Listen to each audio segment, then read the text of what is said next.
Hi, good morning, good afternoon, and we are on air right now, and we today we have the second meeting or second dialogue about discrimination, and today's topic of our conversation about power and diversity of powerness. And today we have a couple people, not a lot, but we invite everybody who see us on YouTube or in Facebook or any resource, online resource, and you're welcome to our room, and you will find link for exit in our page ICA Global Media Channel in Google Plus, and you can find link in Media IC in Facebook and everywhere. And you're welcome. Go to our room and let's spend 60 minutes together. And let's make self-introduction, and let's start from John. John, say a couple of words what happened in last week with you. What's new? Okay. And maybe you want to say something about events which you provide this week. Okay.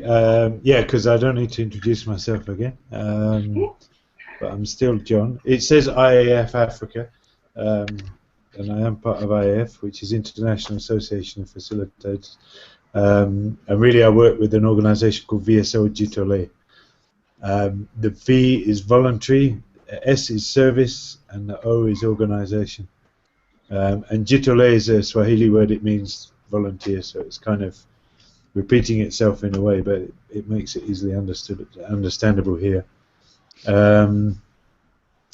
Last week, yeah, I thought it was quite an interesting opening. We had some technical issues, but at least everyone got a chance to share some thoughts, and I thought it was quite good. You know, I remember there was a point where people were talking about different types of discrimination, and that was quite interesting to hear some of the examples in Ukraine and Central Asia was another one that I know Tatyana was talking about. So since that week, well, one very interesting thing that I did last night was there was a film being shown in the evening, set in Sudan, in a region of Sudan where there's a lot of conflict and civil war. Mm-hmm. A very beautiful film which was showing. It was a documentary, but it was really showing a lot of music and arts, and obviously people commenting. Very powerful film, looking at lots of the issues that we're talking about here. You know, around discrimination, around oppression, race, gender, ethnicity. All those issues came up. Child soldiers. And the beautiful thing about it was the filmmaker was there, and one of the women who was in the film was also there. And myself and another colleague, we facilitated a discussion after the film, which was first time we've done it, and we're hoping to do that about once a month. And really powerful. You know, we had about 100 people there. We did our best to get as much participation as possible, and yeah, it was really a great evening, actually. Mm-hmm. Thank you, John, for very interesting information on Sudan. It's really interesting, and I heard one thing about child soldiers. As far as you know, we have also child soldiers here in Donetsk People Republic and Luhansk People Republic. It's children from 14 up to 16 years old, and maybe it would be very interesting to hear how you deal with child soldiers, how discrimination is applicable to child soldiers, and how to resolve this problem. I think it would be a great problem for Ukraine and for other developments of the conflict. Yeah, well, I mean, I think, you know, that was one of the issues that came up.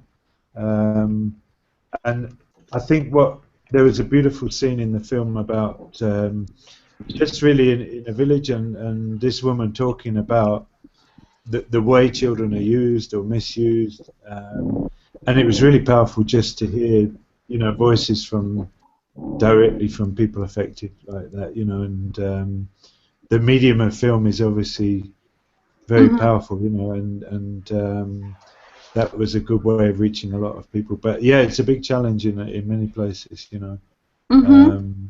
And you know, there's been a lot of conflict in Sudan for many years, and there still is, and you know, so many children have been involved. It's very tragic, it really is. Yeah. Great, thank you. Thank you. And what about me? I was involved in a forum who was in not big city but very pretty in Ukraine, in city Mirgorod. It was forum of local communities, and goal of this forum was to join community. I facilitate this forum. It was great, and in the end of the day, it seems like we start to be one team. It was very, very, it's very, very passion. For me, it's very, very, very interesting. How I don't know how it's work, how facilitation work, but it's work. It's great.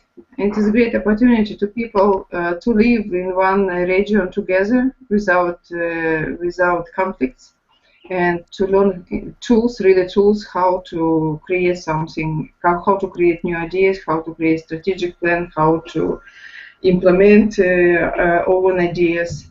It's very, very, it's very sensitive to see this process, and very sensitive to be in this process. And I thought, I was thinking a lot about our previous conversation, and I start to talk with different people about and ask questions. What's for you is discrimination, and I get a lot of answers from this very simple very simple question. And Tatyana said in last time that Ukraine can proud that we don't have this problem in Ukraine, or maybe in Ukraine this problem is not so strong. But for me, discrimination mean conflict. Discrimination is cause of conflict, or bring conflict to people and bring aggression to people. And Ukraine has 5th place in our Earth, in 5th place of aggression. We are very aggression, and at the same time we are a very peaceful nation. It means that we have this problem in Ukraine right now. Maybe we didn't have it before, but now we have this problem for sure. Thank you. Mariam? Yeah, hi, good afternoon. My name is Mariam again, Mariam Okumu, and I really enjoyed the last session, and sharing about discrimination with other people apart from the people I'm used to, and getting other ideas, and it was a really powerful session for me. And since then, what I've been able to do, I was part of a team that did a training, just a brief training on discrimination with some of the volunteers from VSO, where John works. And we met some youth who are from the UK, and then we also had some who are from Kenya, and some of the partners also. And it was a good session because during the sharing, you could hear like some of the youth, because the UK group was also a mixture of Asians and even the ones from UK itself. So you could hear the discrimination that they had felt when they were growing up while in the UK, and they're from the Asian descent. So it was a very good session for me. Yeah.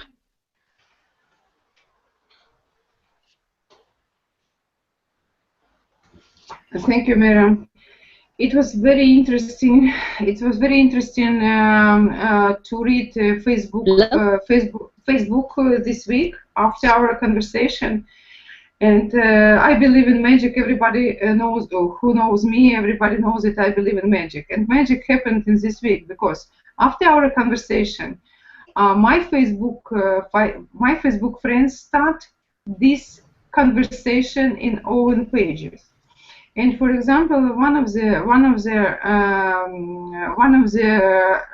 famous Ukrainian or Israel-Ukrainian business trainer posted on his book about wrong things which happened in our world, and he pointed that wrong things happened in our world between men and men and women and women. And he opened this conversation in his page book, and my Facebook friends were involved very much in this conversation. It's one of the longest discussion which I read before in my Facebook page, and it seems like topic of discrimination is very important right now. And even in this week, I heard from people with whom I never had the same conversation, but it's happened in this week after we start this topic, discuss of this topic, and people from the church start to be very strong to, how to say, they say that it's normal. They call it normal and abnormal. Abnormal means that relationship between man and man and woman, and normal is relationship between woman and man. And they are very aggressive to people who are not normal, or they call them abnormal. And it seems like we are on the right page, and let's still talk about discrimination, because discrimination is not only discrimination touch topic between normal and abnormal people, and who knows who is normal and who is abnormal. Yeah. If I'm allowed to comment, Svetlana, that's so interesting. That firstly, that is it sparked that discussion on Facebook. So that's so good that whatever we discuss can then go much further. And I'm reminded a couple of people here have been looking at the video clip as well. And we had conversations around that. And then that whole issue of what is normal, that's a session in itself. Eh? Yes, yeah. And I believe that our dialogue will still be, and I think that it will be possible to involve as most possible people to our dialogue. And certainly we must use two languages, Russian and English, in our conversation. Mm-hmm. You have to say some of this in Russian as well, then. Although we all speak English, unless you're going to translate the whole thing later, which would be quite a job. Eh? No, but not now. But if I think that it will be very useful to invite people from our Ukrainian network. And I know that Tatyana had conversation with colleagues after our video meeting also, because they pointed that we don't have goal in our dialogue, and they don't believe in dialogue for the dialogue. I not believe in dialogue for the dialogue also. I love dialogue with resultative dialogue. Mm-hmm. And now, for example, I don't know the result of our conversation. And that's why we open this space and talk right now to find this goal and to do this result. Everybody look for the immediate result when the conflict situation exists. But I think dialogue is quite a different thing. We should keep the dialogue for the dialogue as a process. Because it is a chance for us to understand the positions, to compare and to correlate our understanding of different things in conflict. But I think a wide audience and wide publicity is not ready for such format of activities and to such style of dialogue. But maybe they will join to our discussion and they will find something for them in such form. I have similar experience in Kyrgyzstan and I did not accept dialogue for dialogue about 6 years, first year of my profession, of my career and my professional activities, but after it I got that it's a quite resultative thing. It's quite resultative process because we have mutual understanding and the same understanding on many things on the exit. And now the problem of Ukraine also is that various people understand the same things very differently. For instance, discrimination, conflict resolution, community reconciliation, and other things. So why should we keep this type of dialogue? Yeah, I think we should. I feel that it's an important topic that we should not be discouraged about.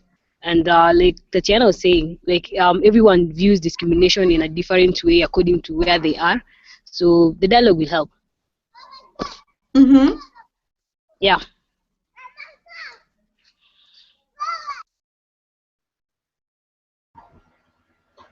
John, you're mute. You're muted. Oh, okay. Yeah, first thing, Svetlana, I'm only seeing myself on the screen. Is that what everybody's getting? No, you're muted. It will be, yes, it will be on the picture. Sergey works with different pictures. I said to him. Oh, I see. But just for me, I'm only seeing myself, eh? I'm also. I don't know why. Okay. So, Tatyana, what I wanted to ask is, Svetlana referred to, you know, you've been having discussions in the office and those things. Can you tell us a little bit about that? About my discussion? Yeah. Yeah, it was not a discussion in my office because my colleagues are peace and development experts and contact prevention specialists. We have a discussion with one of our partnering group, it's Dialogue of Donbass, and also we have a discussion with our colleagues here in Kiev. They are scientists, political scientists, and specialists in public policy, and they do not accept the type and style of activities suggested by international community. They think these ways are ineffective, they do not give immediate results, and they do not understand why they should participate in such kind of events. And we have a very good discussion, and I think the first step was successful. It was an opportunity to explain that there are very different type of dialogue, very different type of training, such forms of coaching, for other instruments, because there is a bad experience with national dialogue in Ukraine, you know, yes? Right. There was a case on Zhytomyr Oblast of Ukraine, where dialogue was likely to pass to violence against authorities. And everybody in Ukraine, wide publicity, authorities, professional communities, awaited very immediate results of the first national dialogue that was organized last year. And there was no result. And I think there are some critical mistakes. First of all is facilitation by the former presidents. Mr. Kuchma, Kravchuk, and Yushchenko, and it's all those figures, and community do not accept them. international community accepts, by local community no. And when they started to negotiate to local communities and especially to community leaders, the dialogue failed. Because the main question was who is guilty. Not what to do next, not what are the problems, who is guilty, and local leaders decided that those presidents are guilty, and that's all. Sure, And yeah. I mean, now, yeah. Mhm. Sorry. No, go on. I was just reacting. That's all. Yes, and now it is hard to talk about dialogue with some representatives of communities, of professional community, because they're talking about this example of last year dialogue and said, no, it's not effective, we should find something different. But what to find something different, and they are not ready to consider other forms of dialogue. And John, I know that you work close with local government in Africa. Could you share your experience? Yeah, but I mean, my first reaction was just that issue of, it just highlights how important it is that the mediator, because it's a dialogue but in a conflict situation. So, the mediator has to be accepted by all parties. And Tatyana, I'm sure you know that very well as one of the principles. Otherwise, it will never succeed, and it's very disappointing when people get imposed on a situation where others are just not comfortable for whatever reason. Yes. I was reminded of the peace negotiations after the post-election violence in Kenya in 2008, and Kofi Annan, the former UN Secretary General, was he became the lead negotiator, and he was accepted by all sides, and that was a critical point, because one or two other people before him were proposed and rejected by one or either of the parties, and the good thing is they then stepped aside, so yeah, I was just reminded of that and wanted to share that example. Working with local government, well, it's interesting because last week I happened to be in the Ministry of Labour, where a network I work with was, we just finished a meeting, so I was there, I just used the office. But we've been working quite a bit with them on the development of a volunteerism policy for Kenya. So that's a national government. I think there are a lot of challenges around working with government at the moment here, because there's a lot of issue around government really wanting to control civil society. And we're seeing that not just in Kenya, but in several other countries. In Ethiopia, for example, they're very, very harsh laws, and civil society can't really do any work around advocacy and rights and governance. They're just supposed to focus on service delivery issues, and I think it's a trend in a lot of places where governments are really feeling threatened by civil society. So they're coming up with laws and policies to really control the kind of work we can do or not do. So I mean, that's a whole other topic, but that's a real big challenge at the moment here. But having said that, in the organisation I work in, VSO, we've been working quite a lot with some of the local counties, and there are some that are very, very open to to collaborating and working together. And there's some very good examples. We've done a lot of work on disability, focusing on the rights of people with disabilities, to get involved and to be part of government structures. And there's 2 or 3 places where there's some really good examples where there's been a lot of progress, and that's a practical way of overcoming some of the discrimination they face. And there's some really interesting projects that have been going on. So I think as an organisation we tend to try and work where where we get that positive response from government, you know, and so other places that are more hostile, we say, okay, leave them alone. There's other places we can focus, and maybe they'll get the message in a different way, you know. Mariam, maybe you want to add something about your experience to work with local government. For me, okay, I really don't have much on that because the group I used to work with, it was basically just development. When I started working on discrimination, we had already like started our different programs. But I'm sure when we start again, I'll be able to try and engage them more in that discussion. It might be difficult, but I will try. I will try. But for now, I have nothing to report on that. Yeah. I see.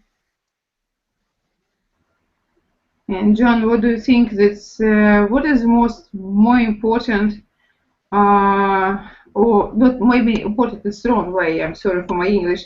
What is the more effectiveness way for resolve problem of discrimination, especially in Ukraine, as a conflict resolution? If we want to talk about conflict resolution, conflict and discrimination, that it's brother and sister, and what is the most effective way for your thinking to start to talk with Ukrainian government from top level, or to work with people on the grass? Well, I mean, I think it's both, because both are important, and you know, sometimes you can. Of course, I believe in grassroots work and activism and mobilization.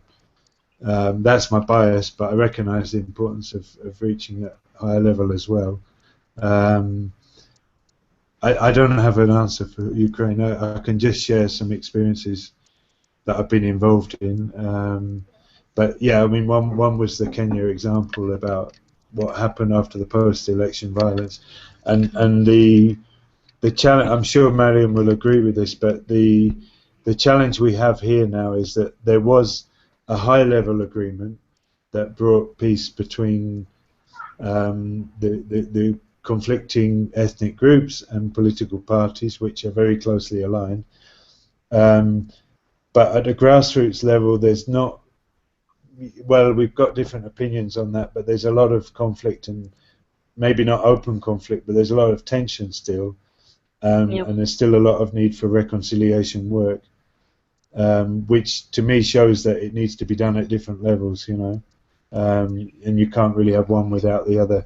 So, for example, what we have now is the president and the deputy president who came from the two communities who were most in conflict in 2008, and both were accused of crimes against humanity at ICC, and one of them is still there, but we've got a situation where they came together for political convenience, and you know, it's an alliance of convenience, and somehow they managed to win the election, although some of us are very skeptical that they really won the election.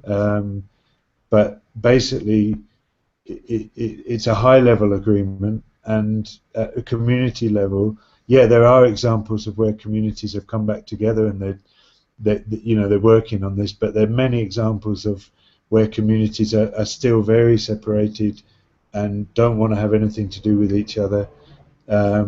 So it's a big challenge. You know, we have a lot of what's the word? Latent conflict in the society and a lot of tension. You know, so to me that shows that you just have to work at different levels. You know, to get a real deeper reconciliation and lasting peace. You know. Thank you, John. Tatyana says, Tatyana, could you say? I see you type in chat. Yeah, I like open discussion too.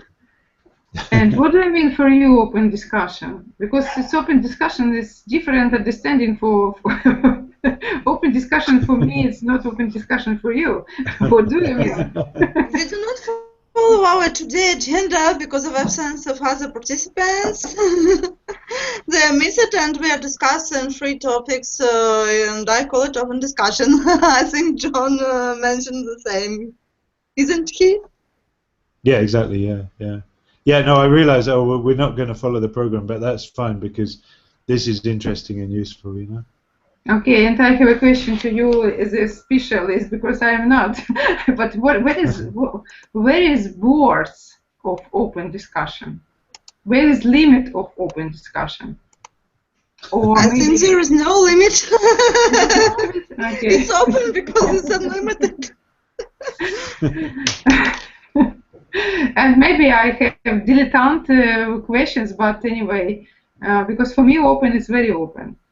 And what I found in our society, because I work in local communities, I work together with local government, with civic society, with business, and 3 parts on the one table. And I am also provide dialogues, and I facilitators. But what I found from my job, I think that not each facilitator can provide open dialogue, open discussion, or open dialogue. I think that facilitator level of facilitator or professionalism of facilitator is play a very important role. What do you think? Yeah, of course. I mean, the facilitator has to guide things. I don't think we're completely open because obviously we're still on the topic. But I think all I meant is that we're not literally following the program as we planned. I think that's all. But it's quite nice because the thoughts are flowing, you know.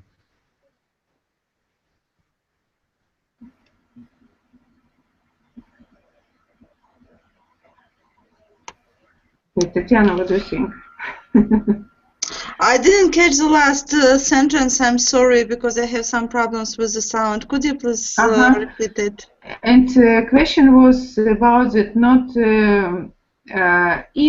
each facilitator can provide open discussion. I mean that I want to say, or I want to discuss with you about characteristics of facilitator. Which characteristic must have or have to have facilitator to provide open discussion or open dialogue, or which will be cause on conflict resolution? It's a very interesting question. Svetlana, sorry, I'm jumping in, but I mean, one of the techniques we use in this social inclusion training, the anti-discrimination training, we use. I mean, of course, we've got a lot of particular activities, but because it's quite deep and quite powerful and quite personal, you know, we try and create space quite often to have that open discussion, but we manage it in a way by having, you know, usually a ball or an object where, you know, if you want to speak, you pick up the object, and then you share whatever's on your mind. So, you know, it's the kind of thing we maybe do at the start of the day or the end of the day, but also you can use it at any point, especially when people are feeling quite reflective and they've got quite deep things to share. So sometimes it's good just to stop and say, oh, you know, let's just share what's on our minds. You know, anybody who wants to share anything. And you can do that, but obviously it's controlled. You know, maybe you give a certain amount of time to it, or, you know, there's some guidelines around it, but there's no specific question or activity that people are responding to. Great. And about your question about facilitator and his professional characteristic to maintain open discussion or some other types of discussions helping to resolve the conflict. My experience says that there are different approach to the discussion. We should have open and can have an opportunity to have an open discussion in conflict when we have a very confident group, because if the group is not confident, we could do many harm to the group. And if we are talking about, but the open discussion is also useful when you start to work with communities. When they come to the conflicting communities and suggest them to communicate, they have to use the method when facilitators say some questions with some questions, and they're discussing these questions very formally. In another way, we are talking to community leaders and other participants of the dialogue on various issues, and the task of facilitator is to let them to discuss this question and be tolerant to other participants. Simply, it's a process when facilitator guarantee that all the participants are polite and do not come from the frames of friendly discussion. So, how to say? Friendly discussion. John, it's what Tatyana says. It's very close to service which you provide through the social inclusive training, or it's differences. Yeah, I mean, no, I think that's the point, that it's, you know, open discussion is not just like, okay, talk about whatever you want, but, you know, it's still within a structure, it's still within a, you know, there's guidelines around that, and the facilitator has that responsibility, obviously, to keep people on towards the objectives, you know, and, but yeah, it can be a very useful tool, and I think I shared last week about an example of a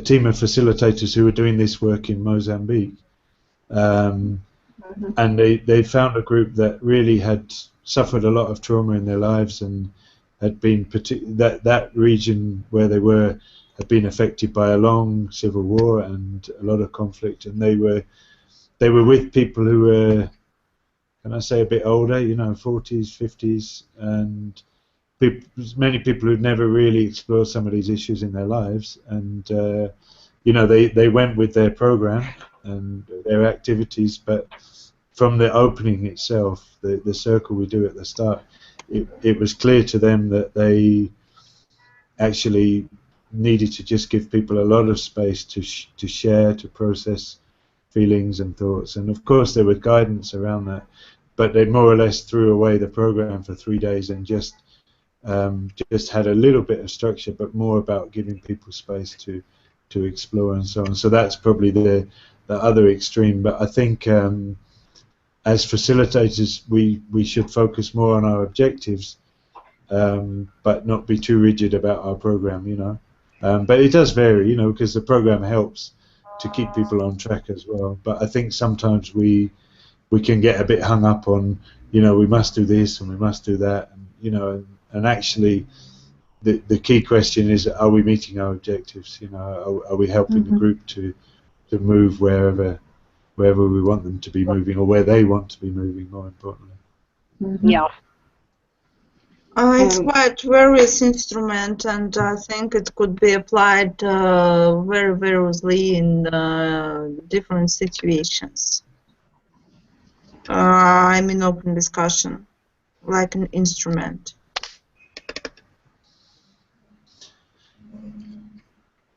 Mariam, are you still there? Yes, Mariam here, but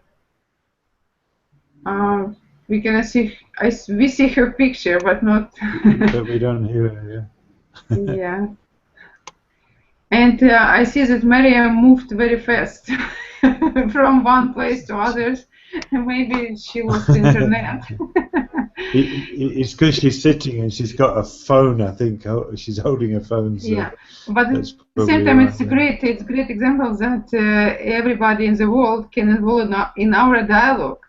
From car, from forest, from any position. Yeah, of course, anywhere. Yeah. And thank you, Mariam. In fact, thank you, Mariam. You demonstrate. You are demonstrating people how to involve to our conversation. It's very easy. It's very easy. And what I want to ask Tatyana and John, and now I know that a lot of different organizations came to Ukraine and provide different trainings and teach different tools and instruments, how to resolve conflicts, how to resolve differences between people.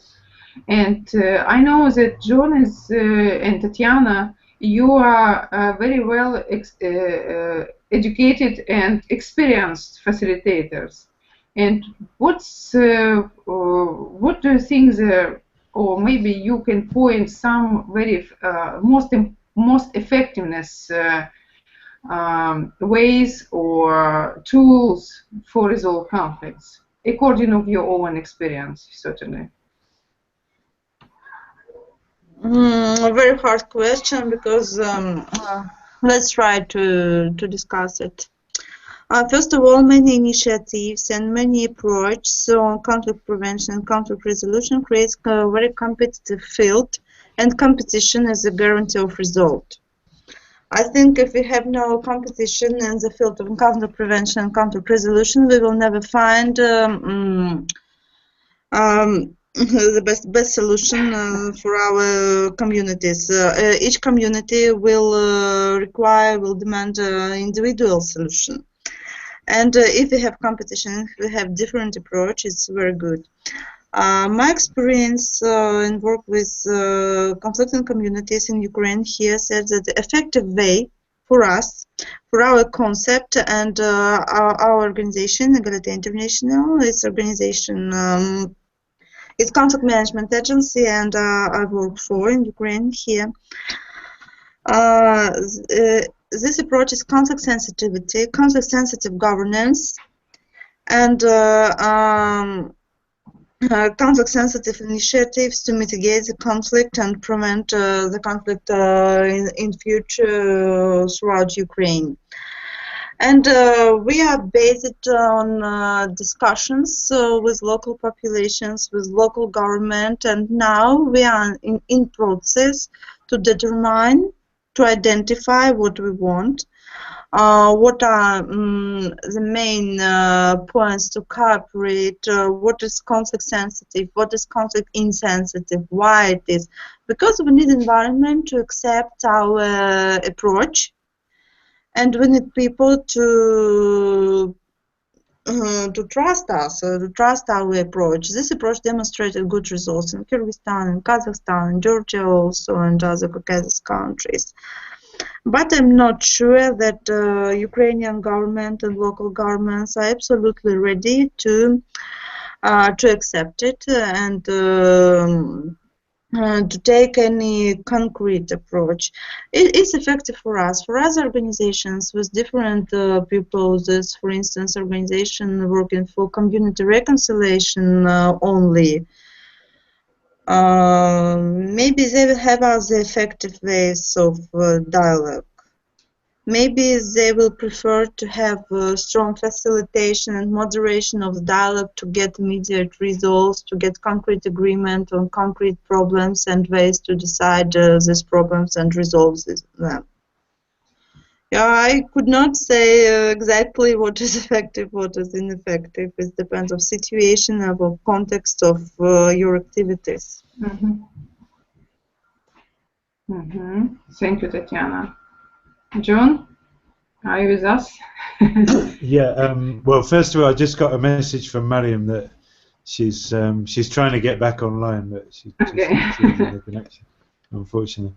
Yeah. Well, I mean, I just have to really agree with Tatyana, and I think she's the one with the real expertise around conflict work. I've done some conflict work, but there's others that I would look to more. You know, there's one example I was thinking of an organisation here that has, you know, works very much on active non-violence. Some of the principles coming from, particularly from Gandhi, Martin Luther King. They're some of the people who've inspired their work, and you know, they've got this concept really that is exactly how it sounds. It's about non-violence, but it's about being active and being assertive, if that's the right word. Assertive, not aggressive, you know, because to really build a peaceful society, it's not just doing the opposite of conflict. It's actually actively creating that peaceful and cohesive society, you know. And I think it's obviously a struggle everywhere, you know. I know it's a struggle here. We have a national commission called the National Commission for Integration and Cohesion, and it's a recognition even at government level that cohesion is a real challenge. And again, with that film last night, we heard the same thing, that Sudan is a country that's struggling with its diversity, and to accept that diversity is really the biggest strength of a society. You know, and everybody should be proud of their culture or their community, but not to the exclusion of others. And the problem comes when, you know, one group starts to feel that they're superior to another, or they're more powerful, and they start to misuse that power. I think those are global challenges, but they're obviously, you know, they can be better or worse in some situations. I also want to give the example of Tanzania, where you were, Svetlana.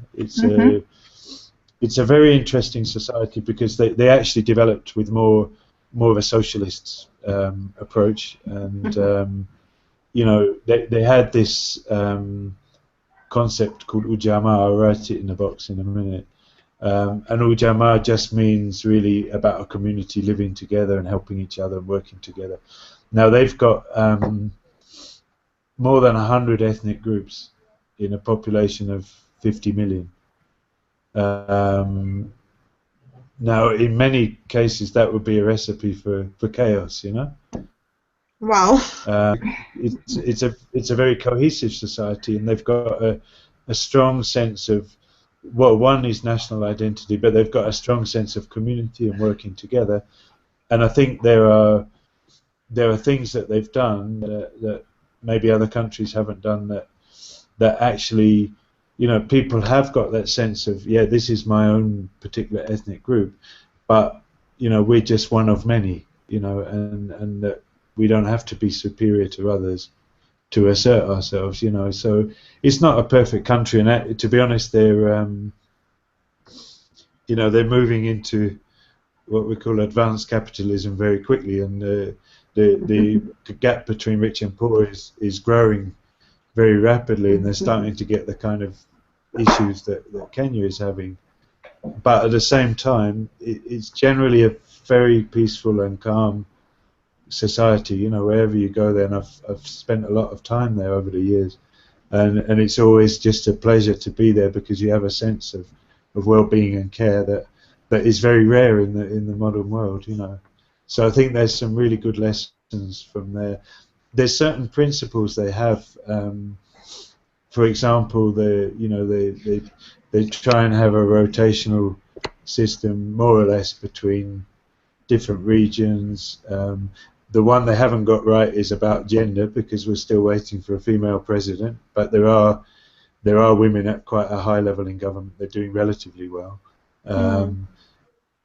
But you know, the religion between Christian and Muslim, the population is about 50-50 Christian and Muslim, and yet it's a country where you don't hear about religious tension, you don't hear about conflict between religions, and that in the current world, you know, that's a really amazing thing, yeah. Yeah, so Mariam, welcome back. If she's back. Yes, I'm here. I was sharing the example of Tanzania and the way they've got some of the issues around, you know, a peaceful and cohesive society. That they're doing quite well on some of them. Of course, it's not perfect. Maybe a Tanzanian who's very critical would disagree with that, but you know, that to me is one of the good examples. Tatyana, what I heard from John, that they have really really big experience. Yes, that they are well experienced people to resolve so many conflicts inside of different countries in Africa. And maybe It's great experience, and I think previously I worked with Kenyan experience, and I know some examples from other countries. But what we have taken to Kyrgyzstan from Kenyan experience is national peace mechanism practice. And our organization develops this design of national peace mechanism, and it is on implementation. Kyrgyz government accepted it, and I think it's great practice to have national peace mechanism. And but I'm not sure about peace agreement practice for Ukraine and Kyrgyzstan, because peace agreement practice failed in Kyrgyzstan. If you know, there was a conflict interest and clash between Uzbek and Kyrgyz in June 2009. And many organizations wanted to implement a peace agreement practice between Kyrgyz and Uzbek, but it failed. Mm-hmm. Mm-hmm. And I don't know why this practice was successful in Kenya, in Sudan, for instance, but I know why it failed in Kyrgyzstan, because no one found right leaders to sign this agreement.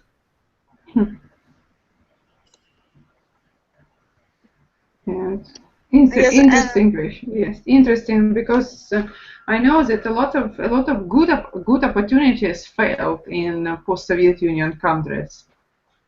Not only peacemakers. Yes, and all what I see from John, from Mariam is very interesting, because it's good practice and best practices from other countries. I think African experience should be highly appreciated by peacemakers here in Ukraine. Yes, it seems like we need learn something from John's experience, maybe. John, sorry to. what do you think? Yes, what do you think? How we can implement your knowledge in Ukraine, or how do you see ways how to pass your knowledge experience to Ukrainian or Ukrainian organization who provide peacemaker? Yeah, I mean, I think it's a dialogue, isn't it? And I think, you know, there's also stuff for us to learn. Some of the examples that Tatyana was talking about, I know nothing about, and I'm sure there's a lot we can learn. I'm already thinking of some peace building practitioners who are also involved in this anti-discrimination work, because, like we said, the two are connected very closely, and I'm thinking how we bring them into the discussion as well, because I think that that's sharing and learning, that's what this is about, really, isn't it? Tatyana, I'm interested in the name of your organization, eh? Yes, Equality International.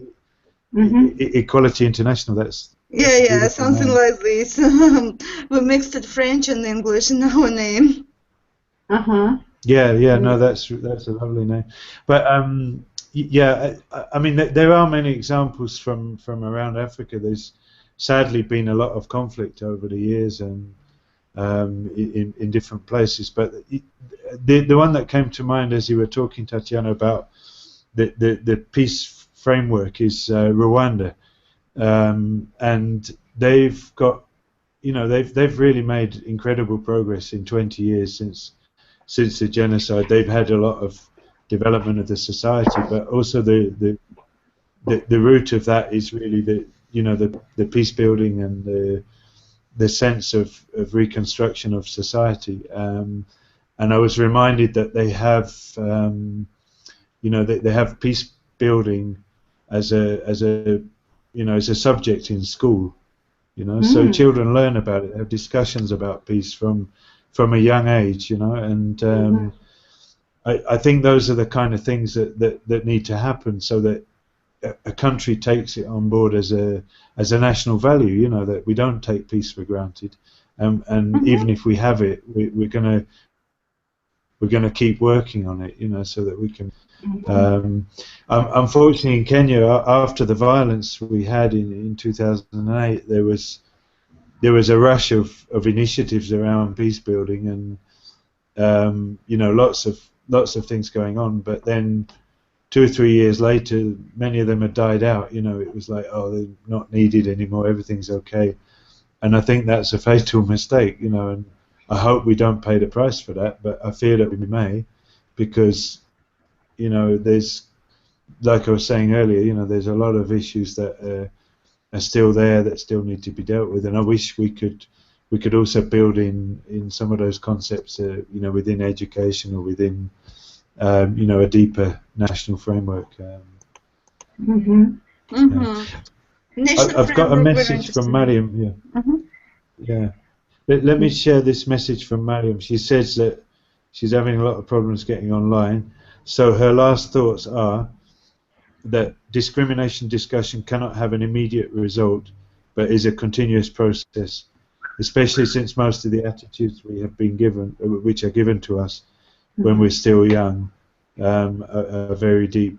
She said, thanks to everyone for a wonderful discussion, also on facilitation skills. So she may or may, I know we got her picture there, but I'm not sure she's there anyway. But we've got somebody new who has joined us, eh? Yeah, thank you. It's technical support, John. Oh, I see. Yeah. Okay. It's window, and window we can see a car moving outside. It's Poland. Yeah, exactly. Yeah. This is Poland street. Okay, and now we can see a small piece of Poland street. Look, it's car moving. It's very interesting. It's technical support. Thank you, Sergey. Yes, thank you, Sergey. And Sergey demonstrated us how to we can use these online opportunities for everybody, even for peacemaking, even for dialogue. We can involve people directly on the street. Look, and somebody walk on the street, we can stop this person and ask, what do you mean? What is discrimination for you? Why not? Yeah, why not? It's very technical IT progress. It's incredible right now. But we must use it. We must involve IT options in our dialogue also. Okay, and thank you very much, John and Tatyana. What do you think? We must go ahead. Yes, we must continue this dialogue. What do you think? Of course, continue this dialogue and involve as many people as we can. And we ask Sergey and Media IC Group to cut this video for small pieces, and let's send these small pieces for different organization or different people, and let's involve everybody, because I believe that, for example, for me, experience from Rwanda in Kenya, it's unusual for Ukraine. Yes, because we never read it. It's impossible to read it from book. It's impossible to read it in Ukrainian newspapers and magazines. And we have a chance to talk with John, with Mariam, and learn something new. Because I think that Ukrainians need right now this knowledge very much. And for example, about education program in school. Maybe it is a great idea. I'm really sorry, I should switch to Skype for the Skype conversation with my colleagues from Kyrgyzstan. Okay, we finished for today. Yeah, we finished for today. Now the time is over, and thank you very much. Thank you, Tatyana. Thank you, John. Thank you, Mariam. Let's see next. Same as this English world. Associate one. Now you've got the job of translating, yeah? And now we have volunteer who is going to help us with translation, and Ilya from Russia. That's wonderful. Ilya is living in Russia and Moscow, and he's from Finland also. And we have person from Russia right now, volunteer from Russia to provide our dialogue. Well, that's wonderful. If he's willing it's to wonderful. do it, yeah. That's really fantastic. Yeah. Yes, let's collect people from different countries, and we need everybody right now. Thank you very much, Tanya. See you. Thank you for the invitation and very interesting discussion this time. Hope to see you next week. Yeah. Thank you very much. Thank you, Sergey. Thank you, Media IC, for technical support. Thank you, Mariam. See you. Let's discuss your idea about school education and school agenda by email. It's a very interesting idea, I think. Yes, it's a very interesting idea. Yes. Maybe we open this next topic. Да, Сереж, можно отвечать. Спасибо.